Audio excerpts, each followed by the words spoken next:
Stephen Mansfield, New York Times bestselling author and speaker. Doug Tenaple, I'm the creator of Earthworm Jim. Tweet Groups. I'm Victor Dweck. Joseph Carter, I'm the Mink Man. This is Dave Baker from Forged in Fire. This is Leanne Morgan. I'm a comedian, and this is why you should never Never. Don't ever. Not ever. Don't waste your time. Oh, you really should. listen to those darling, yummy Reverend and the Reprobate. Hey, everybody, welcome to the Reverend and the Reprobate. My name is Lucas Pinkert. I'll be serving as the Reverend today. Alongside with me is Dan Lee Gibson. And in this chair that you see right here in the middle, it will be filled by our previous interviewee and Texas Radio Hall of Famer. Both of our personal heroes. Yeah, our own very personal Ron Chapman. It is the old gray wolf, Ron Mike Chapman Rhyner. or Ron Swanson? No, Ron Chapman. So Mike's going to come join us today. We are interviewing Lyn Ulbricht from the Free Ross Project. Lyn is the mother of Ross Ulbricht, who is famous for creating the Silk Road, and according to the stories they've got on freeross.org, being the fall guy for some people who took it in a way that it was never intended to work in some aspects, and in others, once they felt the heat, they kind of threw everything onto a young idealist who was in many ways just trying to do what he felt like was the right thing. Now he doesn't, which is an open economy, free market. He created the first free market in a while. It is what propelled Bitcoin to the fame that it holds with cryptocurrency. It was what took it from being worth 50 cents a share to now over $20,000 per Bitcoin. Yeah. If you're, it's incredible the story that what Ross created with the Silk Road has become. We have 36 pages. 32 pages with citations, and it is meticulously cited. And I'm very glad we read this, but oh man, is there so much information here about the entire case. The Silk Road, the Dread Pirate Roberts. I almost said the Dread Pirate Scott Roberts. Dread Pirate Roberts. Yeah. As well as the judge, Judge Forrest, who handed him his sentence for a nonviolent crime of 2 life sentences plus 40 years without parole. Which his mom said she quoted the judge in saying it's because he still carried the philosophy. Yeah. Which is terrifying. It is. It is, and Mike brings that up. Getting the sentencing for a philosophy, for holding a point of view. It is very Orwellian. Yeah. Right? It does make one think of the thought police. We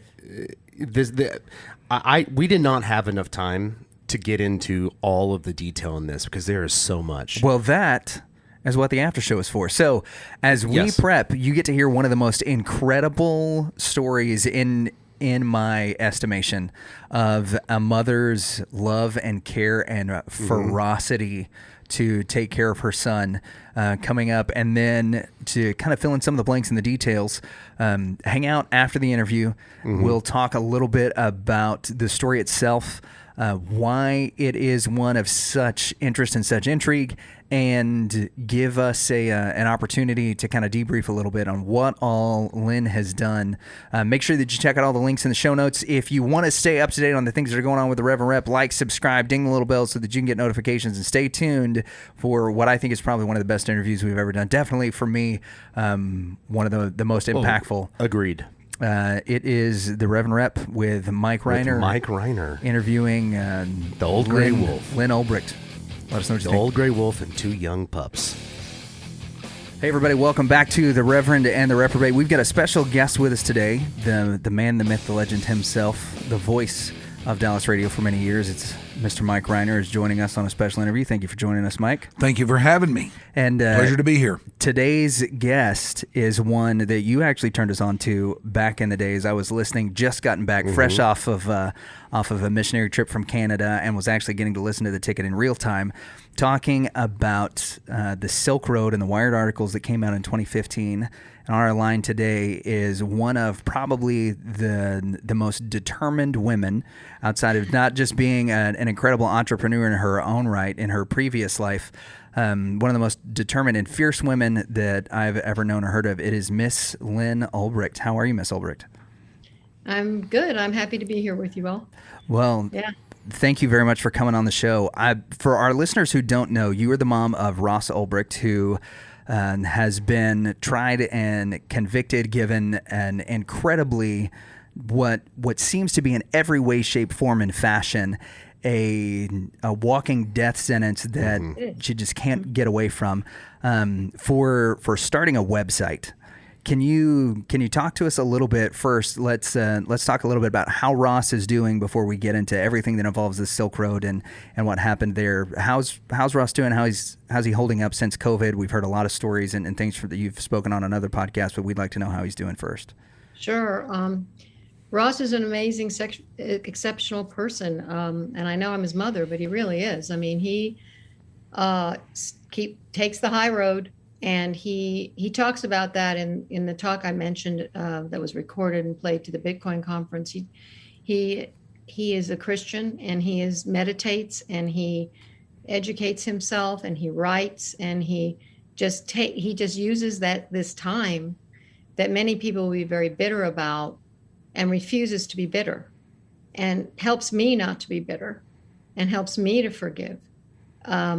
So because of his intentional attitude of being positive, of making the best of his situation, he's doing well, I mean, as well as one can do in a maximum security prison. You've put together on freeross.org, which has a petition on there that any of our listeners can go and sign, and I would encourage them to do so if they feel so compelled at the end of this interview. You have this timeline that we've gone through today. We discovered it this afternoon, and it is in print. It's about 32 pages that outlines everything and every aspect of the case with the Silk Road and the Dread Pirate Roberts. Before we hop into all of the particulars about that, when did you find out about the Silk Road, about Ross having that moniker, or at least using the admin for some point in time of the Dread Pirate Roberts? I found out on October 1st when we got a call from a Reuters reporter who said, wanted to know all about it. And we're like, what are you talking about? And all of a sudden, the phone was ringing off the hook. Turn on the TV, and George Stephanopoulos is saying, "Congratulations, Chuck Schumer, you got your man." And I'm like, "Wait a minute, what? And don't we have trials? And what's going on?" And media is going by, and the neighbors are freaking out, and and then my emails are pouring in, and it was like suddenly this tsunami hit our family. And that's when we found out, so yeah, it was, and my life's never been the same, it's been that I knew I had to save him. I knew that I really, truly, honestly believe that God does not want Ross in prison. He does not want him to die in prison, and that he will free Ross. That's how I really believe that. And so that was happened in the beginning. That was in 2013. So that's been 8 years now that he's been in prison, correct? It'll be 8 years in October of this year. Mm-hmm. So the first that you heard of him being arrested or anything was when you got the call from the reporter? Yes. Wow. Yes. And then he called the next day. I just remember he said, "Sorry to be a bother." And I'm like, "Oh no!" Well, that's the understatement. They're all bothers. That's all. That's what they do. I'm like, "Yeah, well, okay," and so yeah, and then it was a crash course, catapulted into this other world of the criminal justice world. That is what I have learned is so horrendous and so anti-American. It's appalling, and just learned about the law and cryptocurrency. And I had literally just inherited from my daughter her used iPhone for the first time. I didn't even have a smartphone. So I have been, having to learn social media and all kinds of stuff. And it's been very challenging, but. So you weren't in the deep web making deals. No, yeah. I've never been on the deep web. Yeah, me either. Me too. But it's really just like the internet. I mean, it's not, from what I understand, it's like, yeah, there's, you have to use Tor and that kind of thing. It's harder to get to, but it's the internet has all kinds of stuff on it too. No, I understand. You mentioned Stephanopoulos said to Chuck Schumer, "You've got your man." What was Chuck Schumer's involvement? Was this his initiative? Oh, you know what? I misquoted. Chuck Schumer said that to Eric Holder. Okay. In a public letter. Congratulations, you got your man. Stephanopoulos was like, "Here's the man, they got him," kind of thing. Okay. So sorry, I got those various people confused. Oh, no, you're good. I was just hoping to hear more about Chuck Schumer, and I'm not a big fan of his. Chuck Schumer seemed quite concerned about Bitcoin at the time, and that it was kind of, was very much about let's get the guy. Mm-hmm. And I feel like Ross has been made the example, but there's lots of anecdotal as well as trial evidence that there was more than one person running that site, and but they needed somebody to, it's kind of like having the head on the spike of the medieval castle. It's like, that's going to happen to you. And it got to be Ross. And so that's not right. That's not fair, and there's so many things wrong with this case. And we do go through it. It's all based on the public record on our site. If you go through it, and it's hard, it's complicated, but if you do it and you have the patience like you guys have, you can see. And it's a travesty. And it really puts us all in peril to have a sentence like this, Agreed. It's outrageous. Do you recall where you were and what you were doing when you got that phone call or whatever it was that introduced you to the Silk Road for the first time? Yeah. Well, I didn't even know about it then. It was just that they told me Ross had been arrested and all of this. But I was about to go out and run errands, and went into my husband's office, and he was sitting with his head in his hands, and I'm like, "What's going on? What's wrong?" And he said, "Ross has been arrested." And then he put me on the phone with this reporter who was actually very nice. And she brought up this, what I believe is a totally bogus accusation of murder for hire. And I'm like, no way. I know my son. Mm-hmm. There is no way. And that was never brought to trial, by the way. It was based on anonymous chats. And it was also brought up in an indictment in Maryland. The trial was in New York. And they've since dismissed those allegations. It never was prosecuted. But the media and people, it's sort of part of the story now, and it's never been proven. And actually, the victim, quote unquote, Curtis Green, has come out publicly and said he doesn't think it was Ross, and that he hopes he gets out. He supports him getting out, and he wants to have him over for dinner. Wow. So, and that, how often does that happen? Because he knows it's not Ross. It's just anyway. Well, that is one of the things that's really interesting about this story, is the way that the media did get a hold of it and has used, as we have seen over and over again, when a story comes out, that the facts become secondary to being first, whether it's with sports reporting or reporting on a murder trial or even community stuff, is that being the first to the story is often what matters most. And the murder for hire thing is, it's been my experience that as we've talked about this interview and getting to talk to you, several of the people that we've talked to have immediately said, well, weren't they like selling and buying hitmen and things like that on this site? That seems to come up first when you hear the Silk Road. It's drugs and murder for hire. Right. And that is something that not only was never proven, but was never brought up in trial, from what I understand, outside of trying to block bail and then during the closing arguments. Is that correct?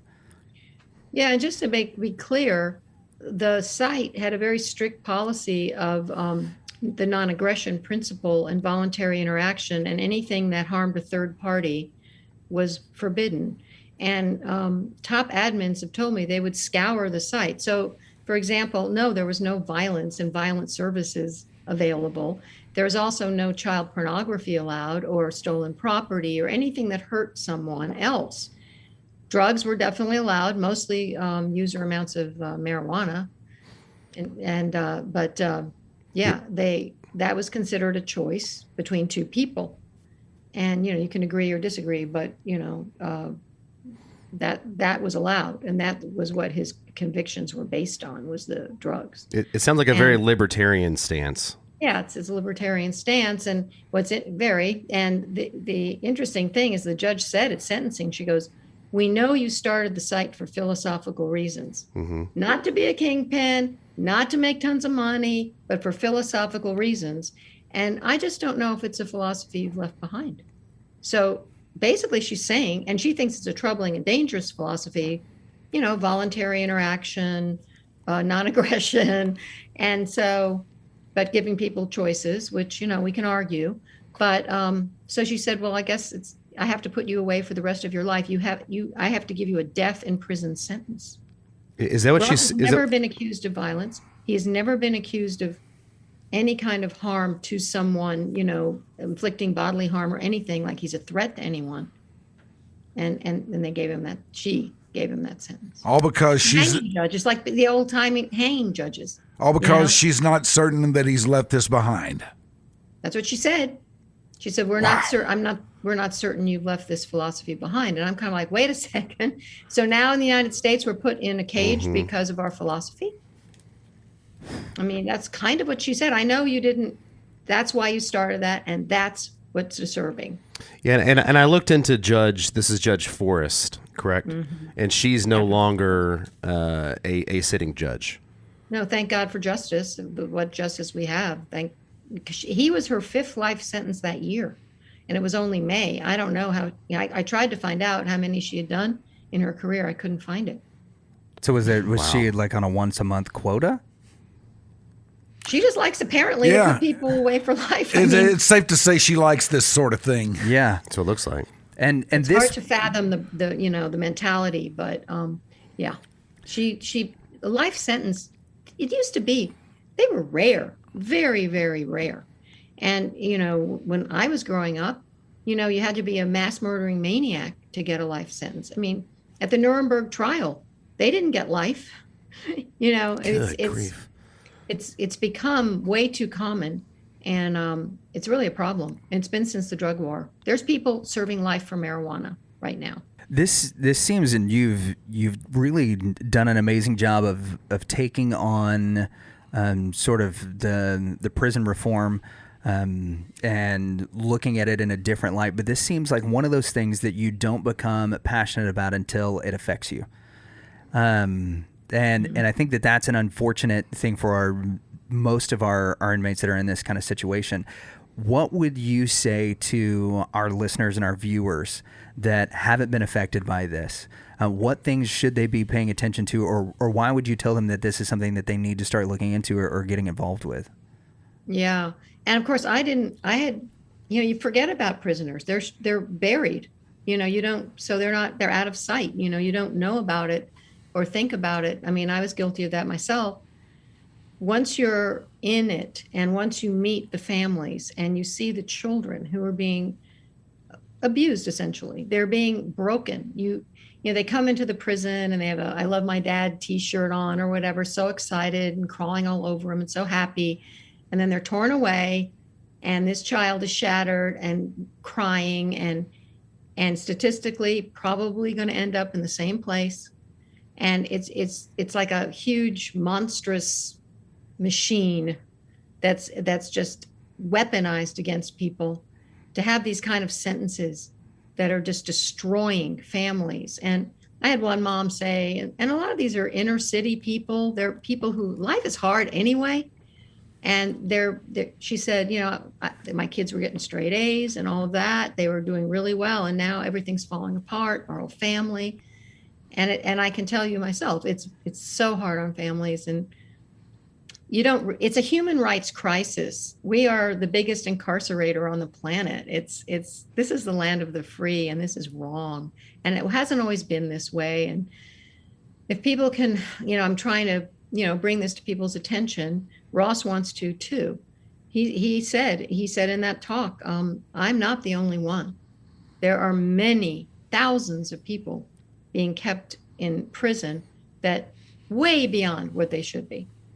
And, if people realize it, it's just so obvious. It's just so terrible when you actually meet the people and go through it yourself. I listened to another interview that you had done, and you had mentioned after the drug war, the incarceration rate went up 800%. That's what I've been told. Sentencing Project quotes that. I believe it's them. 800. That's if the criminal justice system and people in it, in jail or on probation or were a state, it would be bigger than 11 states in the United States. It's its own incarceration nation kind of thing. It's bigger than 11 states. That's a lot. It's and like I say, it's a perpetual thing because these families are so hurt and the kids go wrong and it's a whole thing and they end up in prison, and it's a perpetual monstrous thing that is so destructive and doesn't, the whole drug war thing. I'm like, so I think I heard that people were still doing drugs. So this is after what, $1 billion? I can't, yeah. I'll misquote it, but lots and lots of money. I think it is $1 billion maybe by now. It's over 40 years. We're going to stop drugs. Really? Doesn't work. Maybe try something that works. But there's a lot of money being made, frankly. I think it's, there's a lot of that going on. It's a huge industry, the whole prison. Yeah, they were around in the 60s and they're around now. Yeah. And that is not going to change. So I've heard you talk a lot specifically about Ross and the sentence that he got, which we discussed off air a little bit, was twice the sentence that El Chapo got for a first-time offender for creating a website. Nonviolent, yeah, too. and nonviolent. All nonviolent charges. No so violence. What I've never heard is what I read on the website today, is looking at the extensive timeline that you guys have put together and the people at the Free Ross Project have done. I'm just curious, for our listeners, would you put this, because I know we've talked a lot about Ross and around all of these things, can you kind of give us an overview of the timeline of how things worked, of Ross, what Ross was actually accused of, and how everything went down in your own words? So essentially, Ross was a very idealistic young man. He brought Ron Paul to Penn State. He was totally excited about ideas from von Mises and Murray Rothbard and others. And he was on his way actually to get a physics PhD at Cornell. He had a full scholarship. And he's like, Mom, I'm just not passionate about it. And I'm like, what? What are you talking about? What? No. But he said, this is important, and he was all about freedom. He also, he had started a video game actually that was trying to have people play the game and understand free market principles, and it didn't get sold. And so he turned to the internet with help, because he is not a computer programmer, no matter what you read. He's not trained. And he had this idea for a free market. And he believed in, the principles I was talking about. And so he was a very idealistic person. Ross didn't own a car when he was arrested. He was wearing the shoes I had bought him 2 years before. I mean, he's an idealist. He's not, I don't have all the bling, okay? I'm not a kingpin's mother, it's like, so he's an idealist, and he meant no harm. I can, so anyway, that happened. And I believe that it was parallel construction that found Ross, which is something that it's basically evidence laundering that the NSA gets involved in. And the NSA, it was broken the story was broken in the Intercept through Snowden's papers, that the NSA was targeting Bitcoin users before Silk Road's takedown, and urgently targeting them. So the government was obviously very concerned. And so I think that's what happened. I also believe that Ross got out and he was set up. And if we talk about this, it's very complicated, so it's hard for me to cover. Sure. But that he was kind of a fall guy, that he was involved. He did create it. He admits that. And then he got back in. I I haven't been able to really get into the details with him, but, to help out with something or whatever. And he was, arrested, and basically has taken the fall for the whole thing. Now, after Ross was tried and convicted, the defense team kept digging into evidence because what the government does is they pile on so much. I think it was 4 terabytes, some huge amount. Yeah, 4 terabytes. That you can't humanly go through it all to find the needles in the haystack. But they kept going, and what they discovered was a couple of things. One was there was a corrupt agent. They already knew about 2 of them. There was a corrupt agent that looked like, and pretty much evidence shows that they edited out a bunch of evidence that was never shown to the jury. And the other thing is that Dread Pirate Roberts logged into the Silk Road Forum when Ross was already in prison 7 weeks. So who was that? And I think it's pretty well determined there were many people running it. That even came up in trial, and the judge precluded the jury from knowing. So anyway, Ross was arrested and we went to this travesty of a trial. And, I went in it thinking, okay, we're going to trial. We're going to get our day in court. This is going to be fair.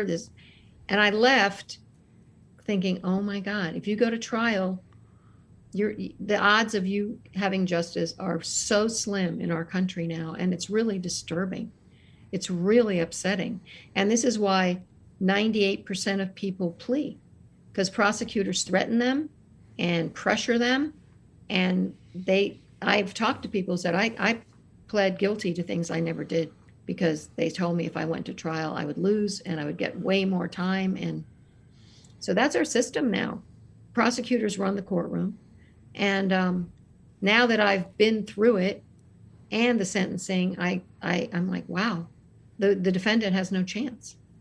I always thought it was fair up to then. Why do you think that's a really bad thing? Why do you think that is? Power.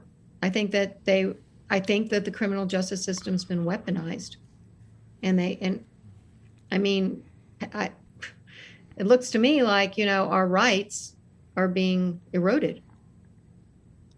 You'd mentioned that the judge withheld or kept some things from the defense from coming to the trial.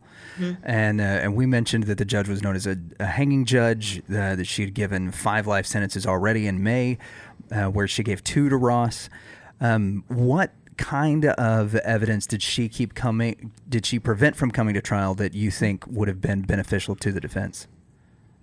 Well, one of the main things is that there were 2 corrupt agents. And by the way, that timeline, I didn't even get to half of it because the way they handled the computer, they crashed it. That one agent had it for unsupervised for 3 hours. Yeah, and actually used total violation of protocol. But anyway, it's too much to kind of get. But anyway, as far as what she didn't allow, the main thing in my mind is that there were 2 corrupt agents. They went to prison. One is still in prison, and had full access, unfettered access to the site.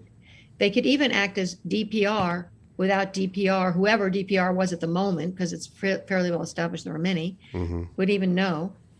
They change chats, they could change evidence that was shown in trial.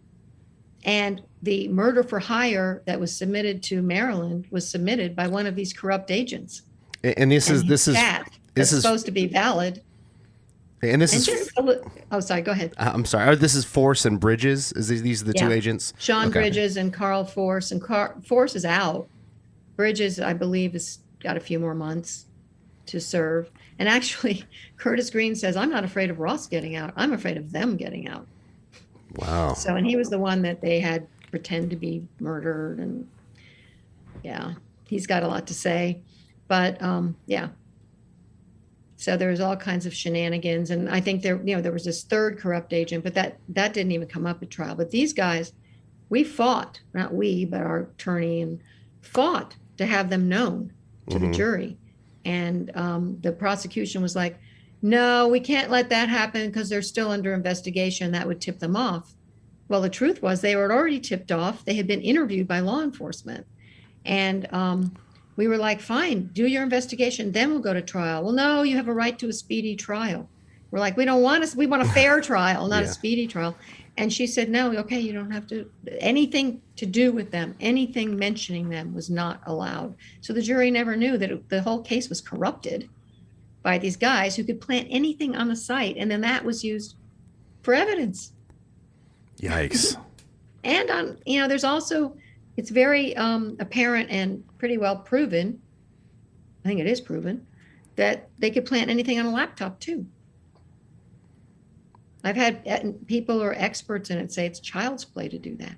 And they had the laptop for unsupervised for a long time. So with all of this being known, how did the appeal process go? How did this not get overturned? Well, I was kind of shocked that they didn't at least mitigate the sentence. But they said, well, it's in her jurisdiction, but it was all in New York. I felt like, I don't know, I just felt like we didn't get a fair shake at all. And the appeal did not work out very well. I was at least praying for a sentence reduction. And then it went to the Supreme Court. At that point, it's not even about the case itself. It's about the principles involved. One was a Fourth Amendment violation, and the other was a Sixth Amendment violation because the judge used the murder for hire, which was never ruled on by a jury or proven in a court of law, to justify her sentence. This is a violation of the Sixth Amendment, which was written to protect the accused from rogue judges and prosecutors. Supreme Court did not care to address it, and it's been an issue for a long time. Scalia brought it up many times. And also, because I'm like, at the time, I was like, wait, but he's never been proven. It's not convicted. And our lawyer's like, yeah, well, they do that all the time, oh, well. And I'm like, this system is so corrupt. And the Fourth Amendment issue was basically the government, without supervision, without probable cause or a warrant, can go into any of our internet activity and scarf up what they like in secret, and no one knows because it's all under this third-party doctrine. And I won't go into all that, but that was the Supreme Court, who has brought up that this isn't right, but they just punted it. What? So all of our rights to privacy are still in jeopardy because of it. Well, what I just heard is I need to do an immediate wipe on all of my computers because that is terrifying. And when you think about it, it's it was based on a 4-decade-old ruling that was based on the dial telephone and what number you dialed. And even then, some judges were like, "Well, that's private," but they were like, "Oh no, they can know that." Well, now these are little computers, as we all know, with relevant information. Our religious affiliations, our sexual orientations, our political persuasions, all of these things. And they can be used for blackmail. They can be used for pressure. They can be used to be persecuted. I mean, it's all there. All scary too. Case. Yeah. Go ahead. Well, I did want to ask, you had mentioned in the very beginning that Ross did he find salvation in prison, or was this before? And he's just relied on his faith. Well, what happened, and he writes about it. He has an essay called 5 Keys to Inner Strength I Learned in 5 Years in Prison. It's on our website under Meet Ross, and it's also on Medium. And it's really been an inspiration to me.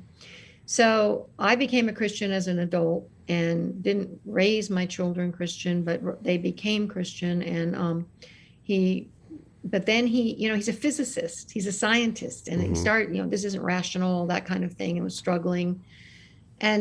And then when he was given this sentence, he writes about how he was looking at such darkness and such despair. And he realized faith was one of his only chances of survival.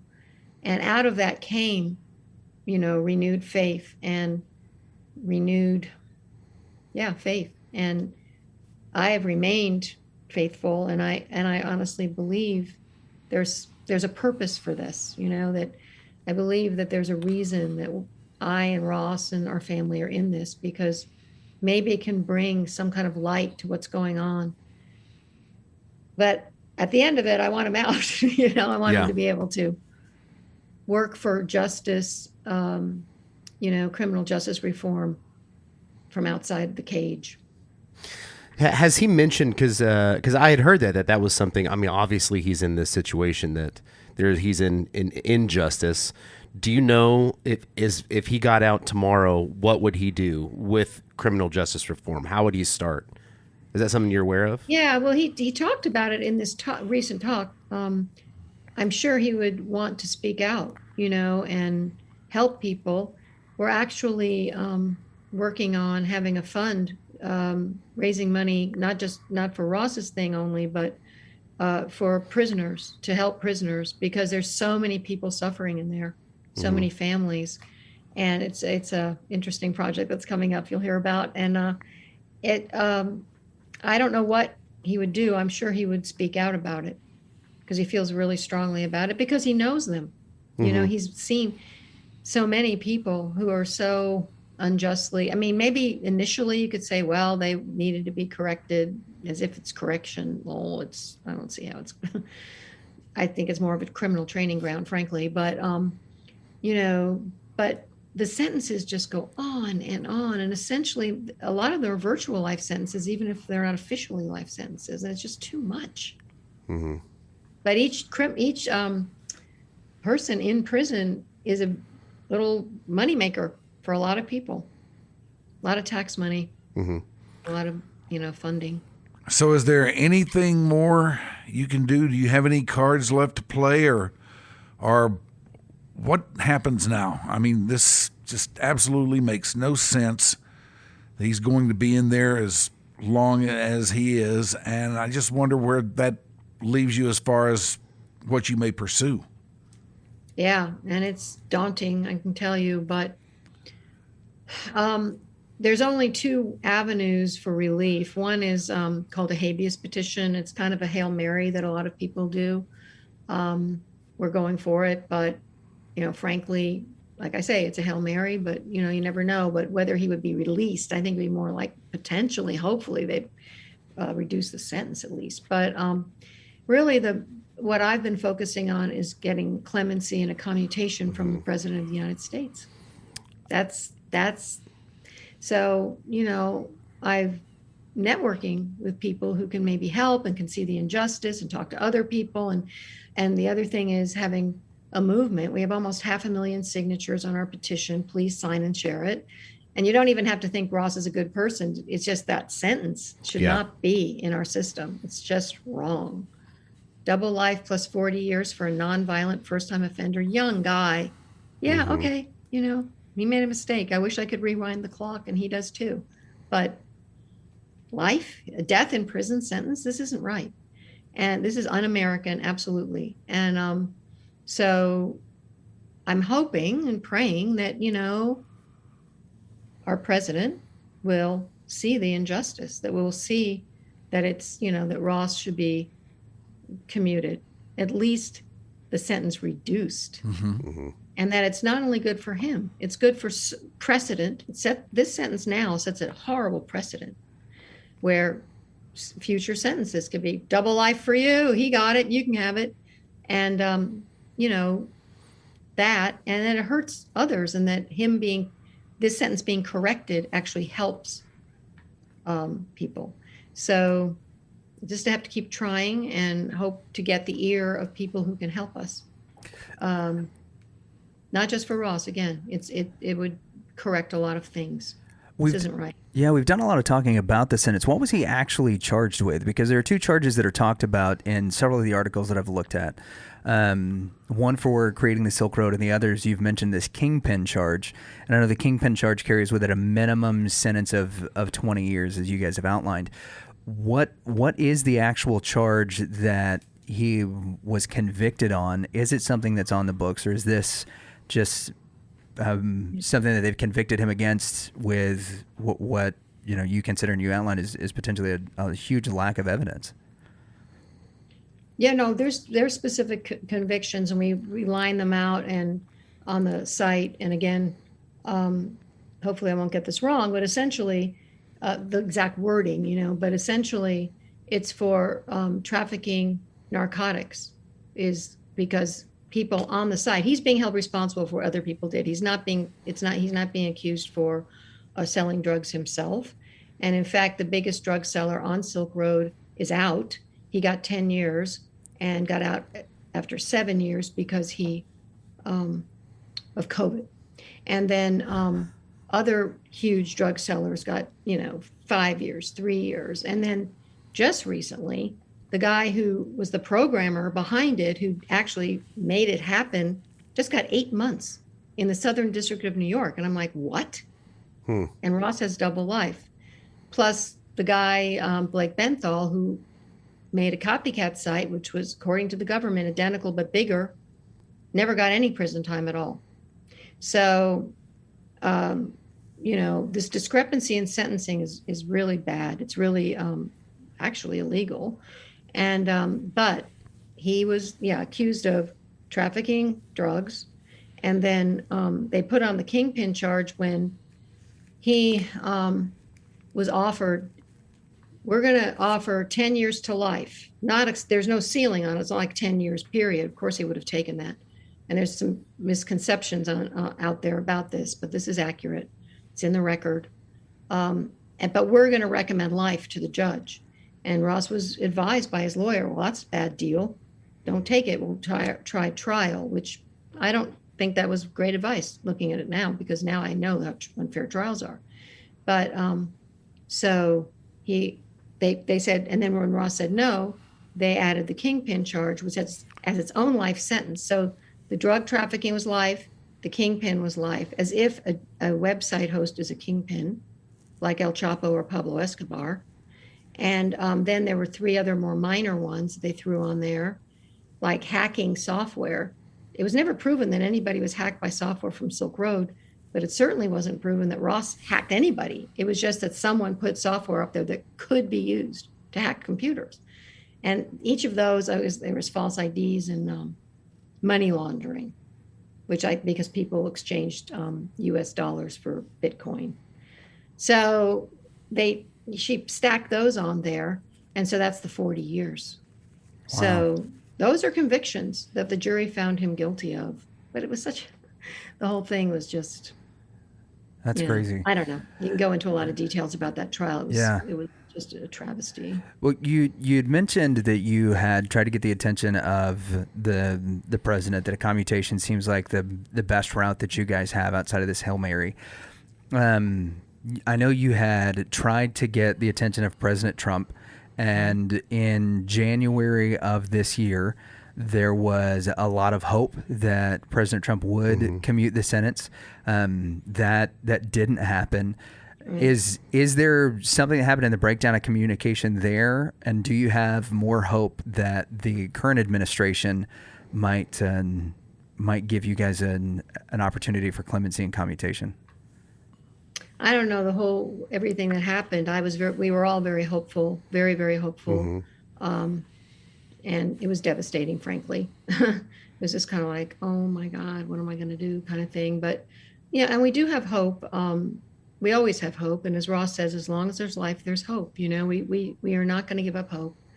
And I don't know how to gauge one administration or another administration. I think they both have said, Trump had the First Step Act, and he said that he cared about criminal justice reform, worked with people on both sides about it. There's a lot of people in the government who seem concerned about this. It's kind of taken a back burner position right now because so much is going on, but I think it will become an issue. And so hopefully it will, not only for Ross, but for all the people. I mean, so many people. And so I don't know. I mean, it's really hard to say, but I certainly hope so. If Ross took the fall, who do you think was actually running the show behind the Silk Road? Because if you look at the timeline, and I guess you are probably going to word your answer carefully, but I don't know. You don't know? Yeah. No, I mean, there's. I know what the public record says. I know what the timeline says, and you draw your own conclusions. There may be people that nobody even knows about. I mean, a lot of this is anonymous. A lot of this is very secretive, and people aren't saying, "Oh, I'm so and so," So I don't know.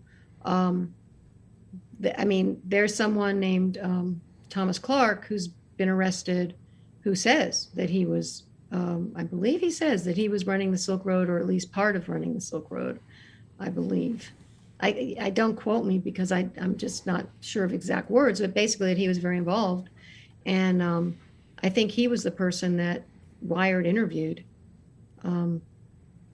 So he's in prison. Robert Thomas Clark. Sentencing Thomas Clark, who was Variety Jones, was his handle. Yeah. Here it is, January 30th of 2020, that he was a senior advisor to the Silk Road. He pled guilty in Manhattan federal court. That's on the DEA's website. What sentence did he get? Does it say? He hasn't been sentenced yet. No. I don't think. Okay. No, he hasn't been sentenced yet. And he's an older guy with a criminal record. And I can just tell you, Ross does not have a criminal mind. He's just not that kind of guy. And then there's 100 letters on our website of people who actually know Ross. And it's one person after another saying, just lauding his character and his generosity and compassion and peaceful nature. And, it's just, honestly, even if he were guilty of everything they say, which I absolutely do not believe, he shouldn't have double life plus 40 years. There should be a place for redemption. There should be, he was young, everybody over decades changes, and there's no chance for redemption or anything in the system now, in the federal system. There's no parole. It's just a hopeless situation. It's incredibly cruel. And I think it's wrong. It's just against the values of our country. How do you hold up under all this? Yeah, well, it hasn't been easy. It really hasn't. But my faith is a big part of it. It is. And I feel like I take it one day at a time. And I, have faith that things will unfold the way they need to unfold. And I also have very strong family and many friends and supporters. And so that is a huge part of it for me. And I've met wonderful people through this that really care about justice and care about Ross and us. And it's been the silver lining. I just wish Ross could meet them. But we have a lot of support, and it definitely helps keep me going. Where do you live these days? That's a good question. I'm not sure where I'm living. I had to move, but I haven't actually moved. So I actually followed Ross around. So I most recently moved to Tucson, where he is. He was sent to Tucson because he was in a very dangerous prison. He was in a very violent prison in Florence, Colorado, which was a step down of the Supermax. Gang heavy, murders happened, beatings, all kinds of things. And he refused. It was kind of a deal where you got to beat up this guy and blah, blah, blah. And he refused. And that put him in danger. And he was put into protective custody and since was sent to Tucson, which is considered a safe yard where people who are in danger in the regular prisons go. And so he's been there, thankfully, because his life isn't in danger. And so I've been living in Tucson for the last couple of years so I can visit him. Of course, during COVID, it was over a year that I couldn't visit him. But yeah, and he was in solitary during a portion of COVID, correct? Yeah, he was 24 hours a day, either in solitary or with a cellmate, but kept 24 hours a day in an 8x10 metal box, essentially, because of COVID. Well, so, I can't believe he came out of that totally sane. But he, again, meditates, he prays, he's very intentional in keeping his mind healthy. And I am too, and that's another thing that's helped get us through, is not getting bogged down in, you can really go down some dark holes if you want, but you just have to not allow that to happen and to trust this is bigger hands than mine, and I can just surrender to that. Paul and Silas come to mind when hearing this, which, as the pastor, you may have to help me out a little bit. But how long were they? How long were they in prison? Well, it depends on which sense you're talking about for Paul in particular, but years. Yeah, years and years and years. So yeah, much of the New Testament was written from prison, right? Yeah, most of it was written from prison from one author or another, whether it was Paul or John when he was stranded on the island of Patmos when he was sent there as a prisoner, and other things like that. What's it like to visit Ross? Well, now, of course, we have to wear masks, and then they put these plastic sheets between us. It's kind of hard to talk. It's like we're kind of yelling. So it's not normal. There's no drinking water, and the fountain's all closed off. Even though upstairs, when we're waiting to go in, that we can drink out of. So go figure. I don't understand that one.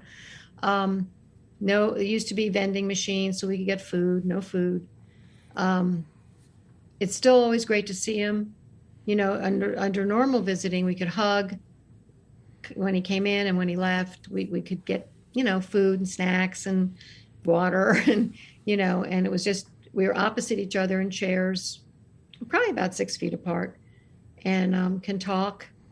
And it's much more constrained now. I'm hoping it'll go back to normal, but it's always great to see him, and I really believe it's very important for him to have visits, which is why I've followed him around, making sure. But other people visit him too, not just me, but I'm there, to do it. Mm-hmm. And I think it's a lifeline to the real world, our world, the free world.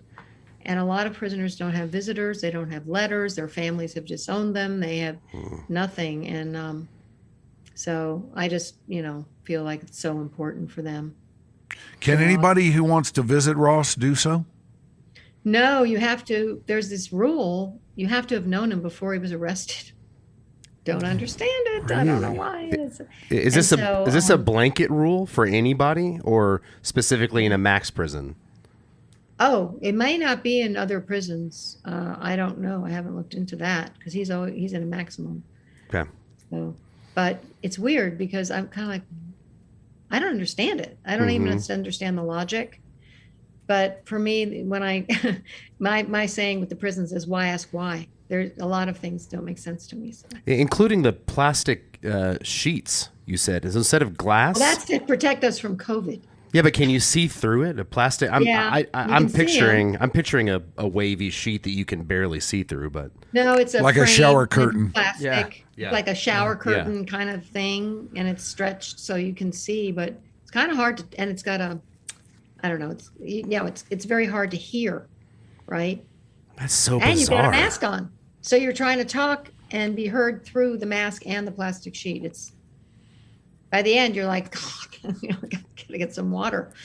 When you said plastic sheet, I just started thinking about that doesn't make any sense. Yeah.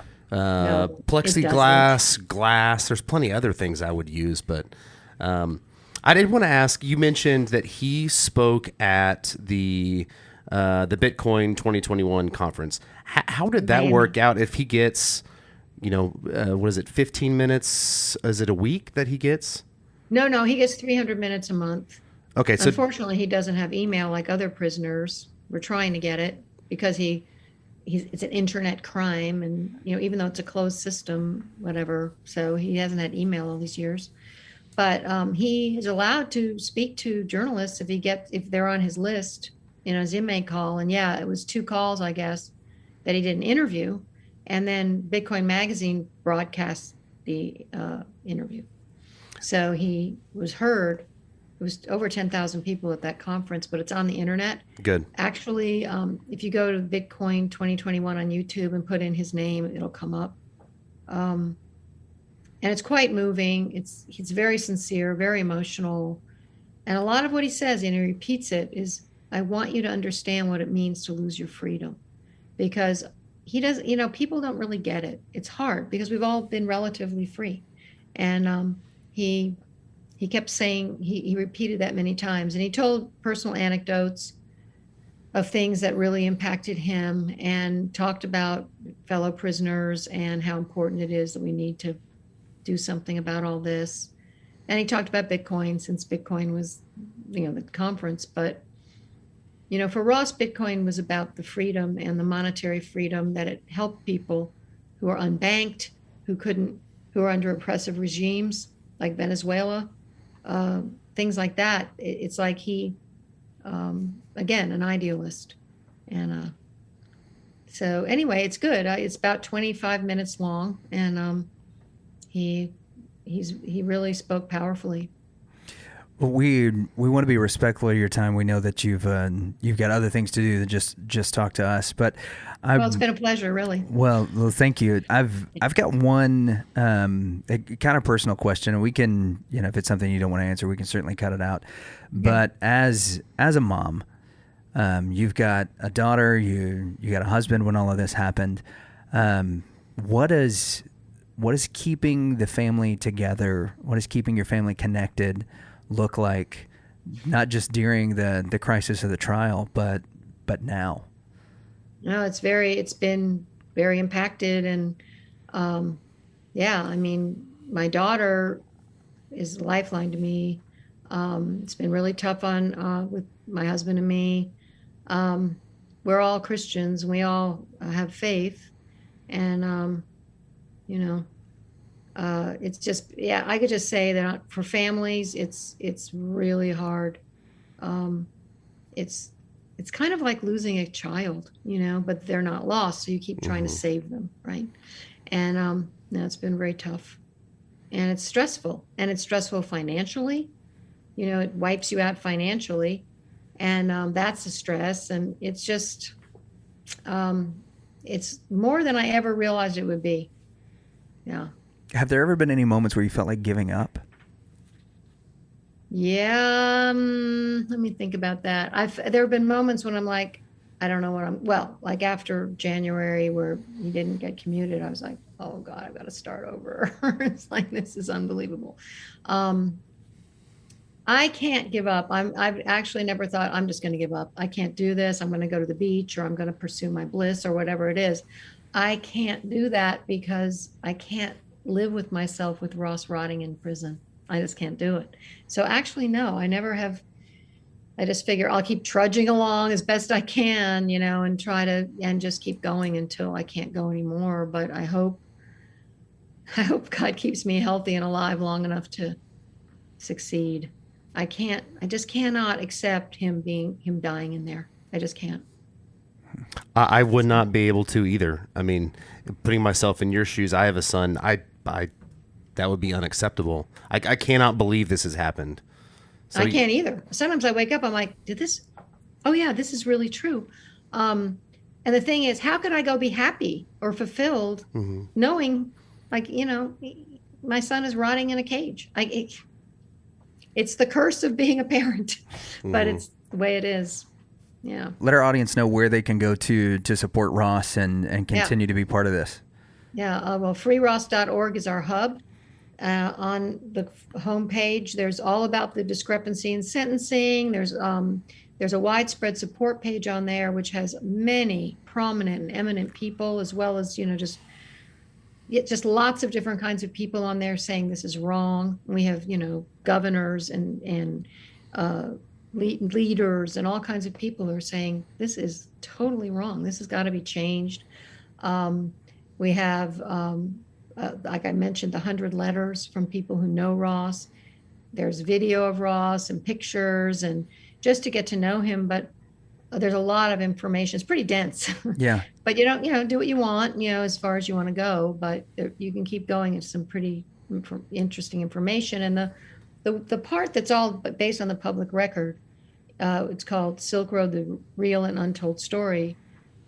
It's also reads like a crime novel or something, because it shows how the government operates in these investigations, and it's pretty shocking, actually. It's interesting. You get a lot of insight into what happens and how they operate. It reads like like you said, a crime novel, but a very interesting movie. This would make a great movie. A tragic movie, at least in the current chapter that we're in. But Right. I highly recommend to the viewers to go read about this because it's very shocking. Yeah, it really is, and it's you get real insights into how things are going. So freeross.org. That's it. freeross.org. And then you can donate, sign the petition. There's some free Ross merchandise that you can get as well. And if nothing else, it's a fascinating story and definitely one of those tales that's very eye-opening about what's actually happening in the world out there. Lyn, thank you so much for your time. You've been an absolute gem. I feel like it's an important issue that people need to know about, especially Ross's story, but also one that seems like it's, anytime you get interviewed about it, you're reliving all of it. And so we thank you very much for, having the emotional currency to spend with us tonight. I admire your strength. Yeah. And we'll be praying for you and your family.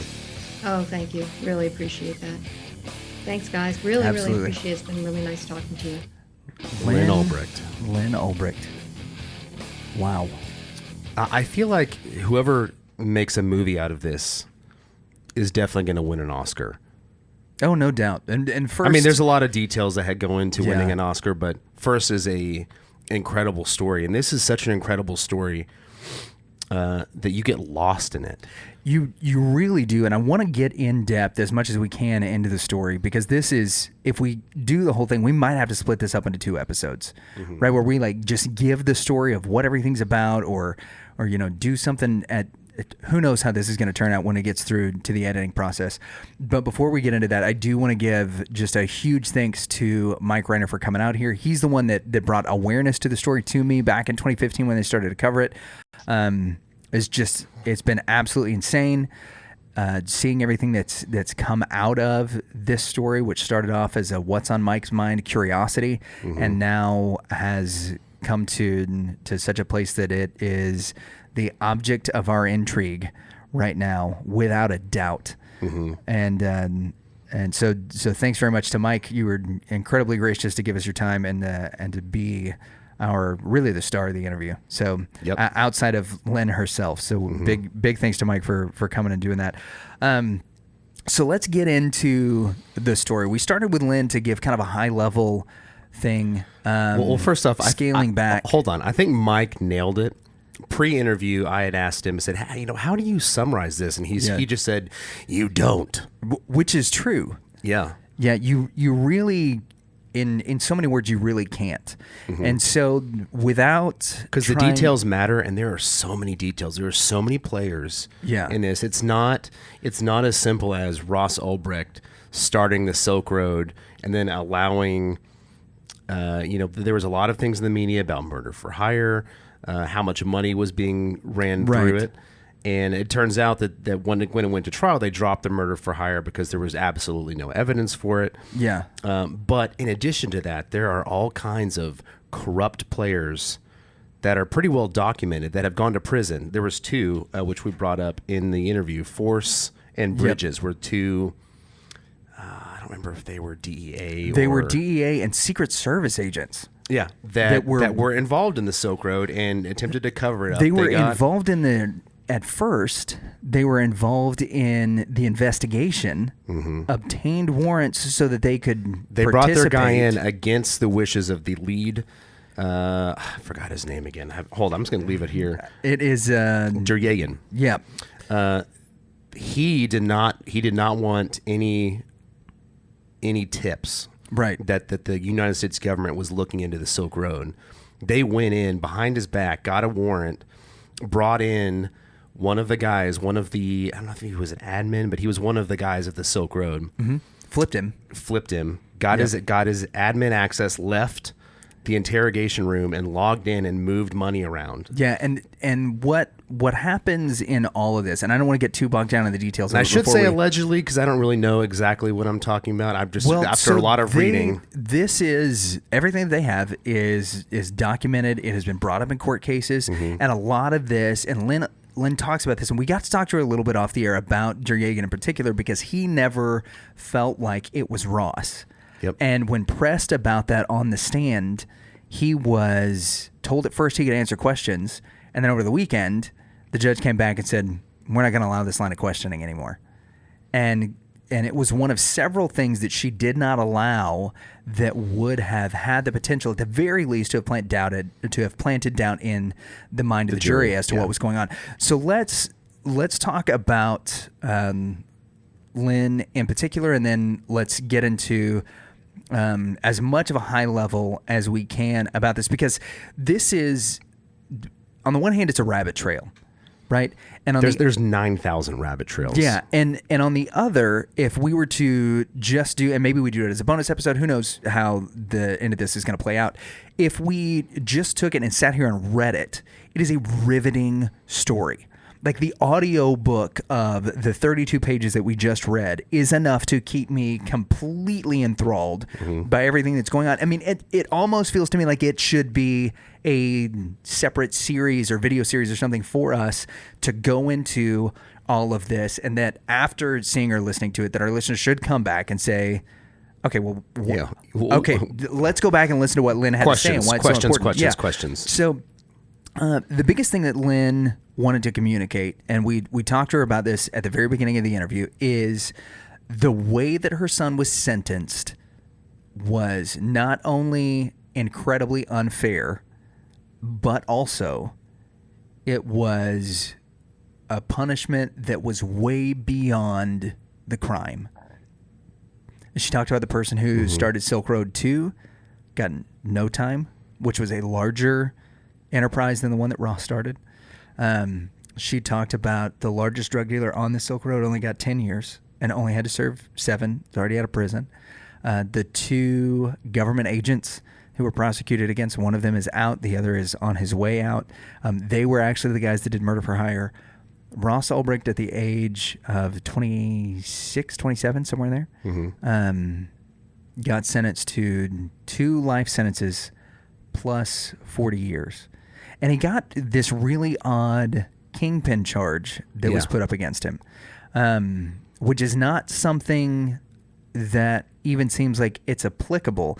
And so much so that even his defense, and there's a quote in, the untold story of the Silk Road case that says that as the defense attorney's making his case, he goes, you wouldn't hold AT&T accountable for somebody arranging via text message to sell or to pick up drug paraphernalia, or to have an interaction with a terrorist sex worker or a terrorist or whatever, right? You don't hold AT&T accountable for creating the thoroughfare through which that happens. And yet, Ross was held accountable for creating something which was essentially that, because in the judge's eyes, the philosophy behind what he was doing to create a subversive free market where people did not have to go to a place where they were dealing with United States currency. They did not have to go to a place where they were dealing with or being subjected to government and county and state and local taxes and all of those things, that now it was a criminal enterprise. She assumed in her judgment that the philosophy behind it was to create a anonymous thoroughfare for narcotics, and so under all of those assumptions, which she let be told in court, they allowed Ross to become convicted. Now, Lyn also talked about the evidence that the judge did not allow to be heard, and that is, for all intents and purposes, probably one of the biggest atrocities in that trial. And everything that Lyn says, again, this is incredibly well documented. What was the evidence that wasn't allowed again? Okay, so there's a list of evidence that wasn't allowed in. Okay. Right? So, 1, the defense wasn't allowed to call expert witnesses. So there's a lot of impropriety in the way that all the information was gathered. When Ross was arrested, he was arrested at a library. If I were watching an episode of Law and Order, I feel like this is the part where the lawyer would stand up and say, objection. It really is. And at one point, she says that the prosecutorial attorney makes 100 objections during a cross-examination. The prosecutor made the objections? The prosecutor made 100 plus objections during the cross-examination of his witness by the defense, because the judge made an about-face on whether or not this person who was on the stand, our Duryagan, the lead prosecutor, at least the one who initially he was the person who discovered the case, right? So by we didn't get into this, I don't believe, but he was intercepting Okay, yeah. You go ahead. So anyway, he had another person that he had in mind since 2011 was actually the person who was behind the Silk Road. All evidence points to him or one other person. Yeah. Those questions that Ross's attorney was asking that would have him suggest he felt like somebody else was the Dread Pirate Roberts, or DPR as he's referred to in the interview and in the text, was someone other than Ross or was multiple people, was not allowed in court by the judge. Initially it was, and then she dismissed the jury, leaves, they come back over the weekend, it's no longer allowed. The expert witnesses that could have said that the initial guys who recovered Ross's laptop and did the discovery on it, that used data damaging software in order to retrieve memory from the RAM, in order to retrieve data files from Ross's hard drive, that the way that they did it, that it did not come with Ross's digital fingerprint because of the way that they took the data. And because it did not come, it corrupted the metadata. They would be able to manipulate that data in any way, shape, form, or fashion that they wanted to as they introduced it into evidence, and it could not be verified that Ross did or did not do any of those things. Those expert witnesses that the defense wanted to call were not allowed to be called because the prosecutor said he didn't have enough time to be able to prepare for them. Assuming that all of this is true, I agree with what Lynn said, that this is un-American. Yeah. Because our justice system, while flawed, I believe is still the most fair in the world. Sure. This is one anecdotal piece of evidence, but oh man, is it damning? Well, have you ever listened to the podcast Serial? No. Are you familiar with it? No. Okay, so it's a phenomenal podcast, especially the first 2 or 3 seasons. The third season is I would say it's a little different. And it's sort of a departure from form from the first 2. So the first 2 follow some really weird, one guy who's like a traitor in the middle of the Afghani crisis and causes a bunch of stuff that has to do with a military call sign called a Dust 1, which means that there's a soldier lost. Soldiers potentially were put in harm's way and could have died because of this guy because he ran off base because he didn't like the way that his commanding officers were doing things. Very millennial of him. And did not check a lot of the things that were going on, put a lot of people at risk. So that's what season 2 follows. Season 1 follows a guy who is convicted of murder that they really have no evidence on, and everything's circumstantial. Season 3, however, dives really heavy into the justice system, and the lady who hosts it goes into Cleveland, Ohio. And she follows several cases throughout Cleveland, one in particular where there's a man who could have been exonerated. Right, he was being charged with possession, I believe, of a firearm and some narcotics. He can prove that he didn't have them. The max sentence that he would have had to serve is 10 years. Mm-hmm. And so he's given a public defender. The public defender is chumming with the prosecutors. They work with everybody day in and day out. They're all friends, right? Even though they argue in court, they're good buddies in and out because they're work colleagues, even though they're on 2 separate sides of the argument.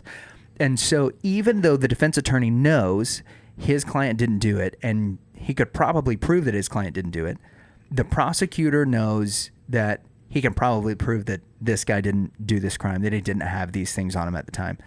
What happens is they all 3 get into a room. The prosecutor offers him a plea deal of 3 years. Now, mind you, this guy's got a kid. The prosecutor offers him a plea deal of 3 years, and this particular individual does not feel like he can beat the rap because of his ethnicity, because of the circumstantial evidence, and because he just doesn't know enough about the justice system other than what they've been taught.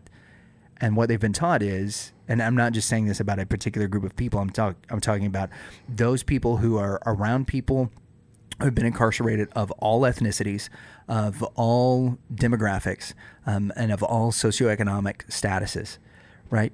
Have been taught that if you go after the plea deal, that might be the best that you can do. Yeah. And I have heard that a lot too. And that it saves you a lot of trouble. And so on a crime he most likely would have been let off of, that he would have been exonerated of, proven innocent. Instead, he takes 3 years in prison. The prosecution says that that's a win because it doesn't put taxing on the judicial system because it's one less case that they have to hear. Mm-hmm. The defense says that that's a win because he could have served 10 years. Now he's only going to have to serve 3. And this guy has to leave his daughter, his girlfriend, his job, everything he's got on the outside for 3 years. And he's calling that a victory because it's not 10.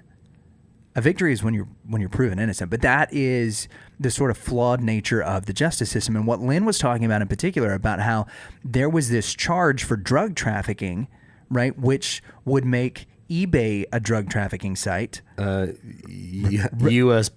Yeah. There's actually a Mitch Hedberg joke.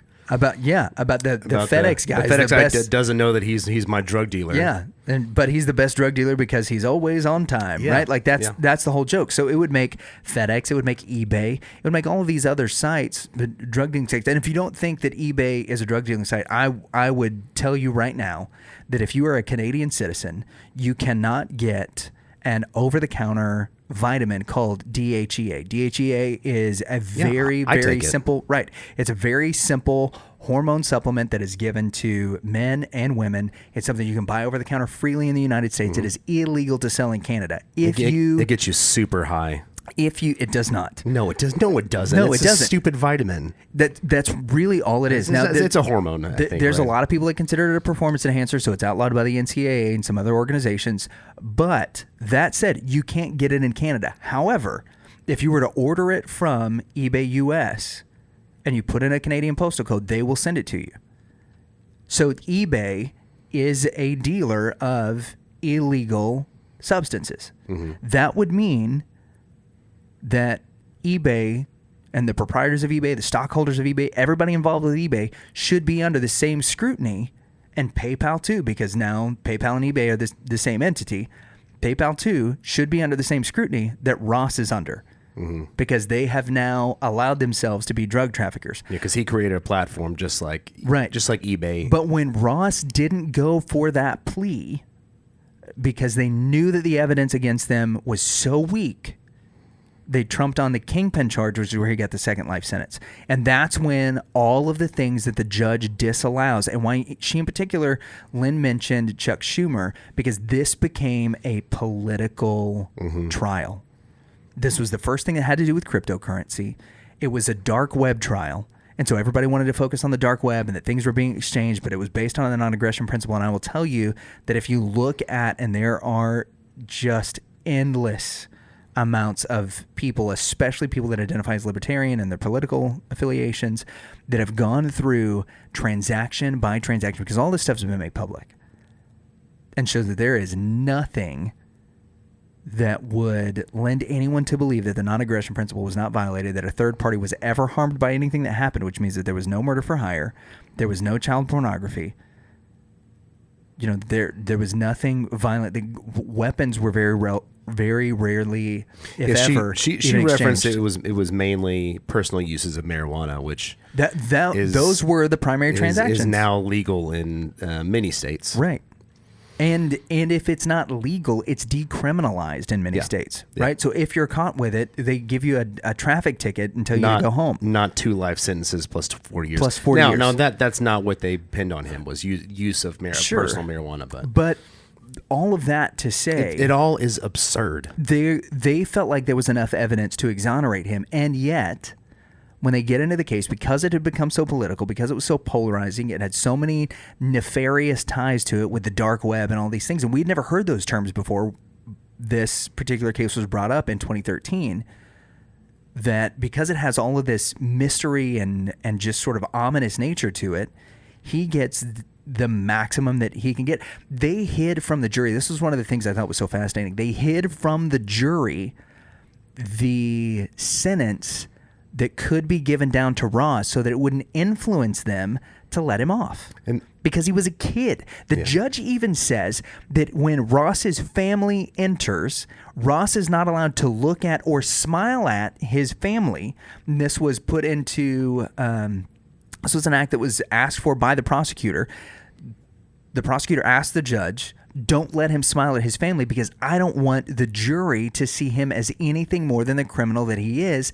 They didn't want him to see him as human. So he wouldn't let him turn and smile at his mom, his dad, and his sister whenever they came into the courtroom. He had to keep his eyes up front, which was mandated by the judge, or else there would be penalties. Like, how absolutely ridiculous is that you have to dehumanize a person in order that you can get a conviction for what it looks in no other way to push a political agenda. It doesn't sound real. It doesn't sound possible. It really doesn't. It sounds made up. I used the word absurd earlier. I want to call London.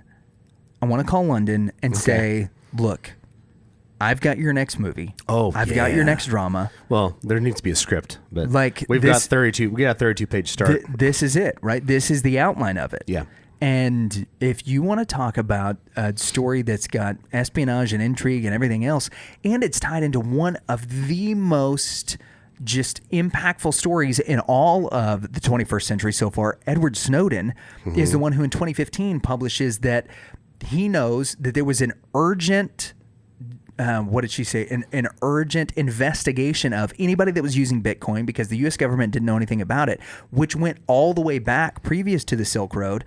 Certainly, that was the primary currency on the Silk Road. It involved those people when they testified in court in 2013 that there was no such thing, that the NSA was not involved in the investigation of the Silk Road at all. And yet the FBI, when they brought together all of their different evidences against Ross, the very experts that the judge would not allow to be brought into court would tell you that the testimony of the FBI agents is impossible. It's absolutely impossible to have gotten the information and to have arrived at the places where they said they did. And they created platforms identical to the Silk Road in order to prove this time and time again. And all of that evidence was not allowed in front of the jury. And so they can... Again, in the appeal, I don't understand how... That there is no appeal, and that the Supreme Court denied it on the Fourth and the Sixth Amendment. I don't know if this is an exception or if the criminal justice system is extremely flawed more than I thought. Yeah. I don't know. It's probably a both and. Yeah, I mean, everything right? I've heard today... It's probably way more flawed than we think it is, and this is an exception. An exceptional case, at least. Yeah. Well, I've got so much to think, to ponder on, as well as to go deeper down the rabbit hole, just like Alice, because again, there are, not only is there the case against Ross, but there are, like I mentioned, like Lynn mentioned, the DEA agents and the Secret Service that got involved in altered evidence. Right. And then were convicted. They had the ability, once Ross was taken into custody, to in real time alter evidence to cover their own tracks, and it was covered on 4 different places. It was erased 4 different places where it could have been found, and there was a 5th one that they just didn't know about. There was a backup drive that one of the many people who was the Dread Pirate Roberts kept, and that's where they found all the incriminating evidence against them. I just put this together. Yeah. But that's the whole thing with the Dread Pirate Roberts. It's just not one person. Right. I just put this together. I'm so dumb. Well, I mean, the guy... I'm referring to the Princess Bride. Right. Well, the guy puts out that moniker 4 months after Ross is no longer involved. Yeah. And nearly to the day. And then all of a sudden, it's multiple people. And it certainly was, if you follow... according to the U.S. justice system, it's one person. It's Ross. which was the case that they made. Now, according to Dergagan and all of his information, which he has stated on record in other cases that are unrelated to Ross's, to convict these other 2 guys who were part of the investigation, and to convict the other criminals who were drug dealers that are almost all out of prison now, right? That it was multiple people, and that he can point to the 2 that he thinks it was at the very beginning. And definitely multiple others, including the guy that she mentioned, the senior advisor of the Silk Road, Roger Thomas Clark, who said he was a key figure in the development of it after Ross left. Well, there's so much more to talk about. There is we have discussed off air a couple of options that we might continue this story. In the meantime, you know what? Stay tuned. Stay tuned. Check out freeross.org. Yep. Sign the petition if you feel so inclined to do so. Because if they get 500,000 signatures, that's the Hail Mary. Share this episode also. The more that this story gets out, the more people are aware of it. Hopefully, we can get Ross some relief. I gotta say, I'm amazed with the guy that he is. Oh my gosh, that he is in prison in solitary at different points. You know, during COVID, he was in solitary for months at a time, staring at a wall because he couldn't be let out. And his faith is growing. Yeah, and that is a testament to him and his family. I think because they all seem to be handling it the same way. Yeah, I am so surprised that is the thing that hooked you on all of this. I was intrigued in the interview that's one of the things that I brought up. Faith. Yeah, that you kept coming back to that, not because of anything other than that is. Well, I can relate to being not his situation, but I can relate to being in such a dark spot that faith is what you have. Yeah, and the fact that he's got that. Makes me even more empathetic to his cause. So, freeross.org. Yeah, check it out. Donate if you want to. Sign the petition if you feel so inclined. There's some cool merchant stuff that's on there. Share this episode. Yeah. Man, what a crazy hour. Yeah. So thank you guys for watching. We will be back next week with another guest, probably a little more fun and yucks. Yeah, but for the Reverend and the Reprobate, I've been Lucas Pinkard. I'm Dan Gibson, the Reprobate, soon to be the Reverend after my training is complete. Thank you guys for watching. Make sure to like and subscribe, and we'll see you all next week.